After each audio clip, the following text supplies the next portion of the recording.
राजनीति के सरसैया पर लेटे हुए बिहार के भीष्म पितामह अपने राजनीतिक जीवन के अंतिम पल को अंगुलियों पर गिन रहे हैं। लेकिन अफसोस कि इधर बिहार अपना दम तोड़ रहा है। इधर बिहार की बेटियां चीख रही है, चिल्ला रही है, तड़प रही है। कुछ बेटियों की आवाज आपके कानों तक पहुंचती है तो कुछ की आवाज सत्ता के शीर्ष पर बैठे नेता, मंत्री, पुलिस, प्रशासन मिलकर उसको जमीन के अंदर दफन कर देते हैं। क्योंकि सत्ता की गोद में बैठी गोदी मीडिया पत्रकारिता को अब चाटुकारिता में बदल दिया है, यानी जर्नलिज्म को जी हजूरी में बदल दिया है। इसलिए उन बेटियों की चीखें आपके कानों तक नहीं पहुंचती। उनके बड़े बड़े कैमरे, बड़े बड़े एंकर, बड़े बड़े रिपोर्टरों का जुबान कांपने लगता है, क्योंकि सत्ता में बीजेपी की सरकार है। पप्पा की पत्रकार परिया तो अभी होमुर्ज से गैस सिलेंडर की जहाज को धक्का दे देकर भारत लाने में व्यस्त है, लेकिन इनका कैमरा बिहार के नालंदा तक नहीं पहुंचता और ना ही बिहार के सारण तक पहुंचता, जहां एक बच्ची को कुएं में फेंक दिया गया। यह घटना नीतीश कुमार के गृह जिले नालंदा का है, जब एक महिला 2 बच्चों की मां थी, अपने बूढ़े सास ससुर के साथ रहती थी, घर से राशन लाने के लिए निकली थी। तब रास्ते में 3-4 दरिंदे, पीछे 2-4 और थे, 10 और थे, उसे पकड़ लेते हैं, उस महिला को नोचने लगते हैं, उसके प्राइवेट पार्ट्स में हाथ डालते हैं और उस महिला का वीडियो भी बनाते हैं। अब मानो मानवता मर चुकी है, इंसानियत मर चुकी है। इस घटना के 4-5 दिन हो गए, लेकिन पप्पा की पत्रकार परिया अभी तक चू तक नहीं की, क्योंकि बिहार में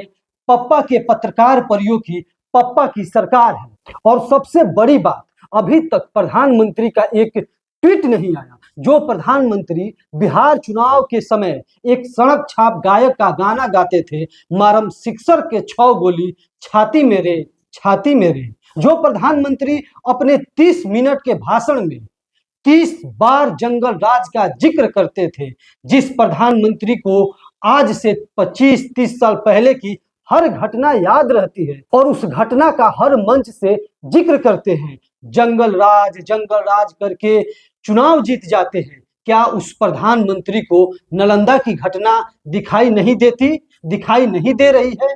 कैसे उस महिला को नोचा जा रहा है सड़कों पर? आपको ईमानदारी से बता रहे हैं, सुनकर चौंक जाएंगे। अगर यही घटना बंगाल में अभी हुआ रहता तो अब तक प्रधानमंत्री के 2-4 ट्वीट आ गए होते, 2-4 रैलियां हो जाती और पूरा कैबिनेट पश्चिम बंगाल में होता। और जो लोग आज खामोश है, वो लोग अपने फोन में स्टेटस लगाते, सोशल मीडिया पर पोस्ट करते, शेयर करते, और पप्पा की पत्रकार परिया हवा में उड़कर पूरे देश में नफरत की बीज छिड़क देती। लेकिन मजाल है, जिस राज्य में पप्पा की पत्रकार परियों की पप्पा की सरकार हो, उस राज्य में पप्पा की पत्रकार परिया अपना पंख भी फड़फड़ा दे। हम क्यों इन पत्रकारों को टारगेट कर रहे हैं, क्यों बोल रहे हैं, आपको जानकर हैरानी होगी और आपको पता भी नहीं होगा। रामनवमी के रात को 10 बज रहे थे, मेले देखकर एक 10-12 साल की बच्ची आ रही थी, उसके साथ भी दुष्कर्म हुआ है। यह घटना सिवान की है, आप सर्च करके देख सकते हैं, रिसर्च करके देख सकते हैं। यहाँ पर एक एक शब्द बोलने के लिए 2-2 घंटे, 3-3 घंटे बैठना पड़ता है। एक एक लाइन लिखने के लिए, एक एक शब्द लिखने के लिए 2-3 घंटा बैठना पड़ता है। उसको देखना पड़ता है कि वो गलत है, सही है, तब आदमी बोल पाता है। उस घटना को आप देख लीजिएगा, रामनवमी की रात की घटना है। लेकिन इस खबर के बारे में आपको रत्तिक भर जानकारी नहीं है। क्यों नहीं है? क्योंकि मेन स्ट्रीम मीडिया अब पत्रकारिता को छोड़कर चाटुकारिता में व्यस्त है। इस पर आपकी क्या प्रतिक्रिया होगी? आप इस वीडियो पर अपनी प्रतिक्रिया जरूर दें।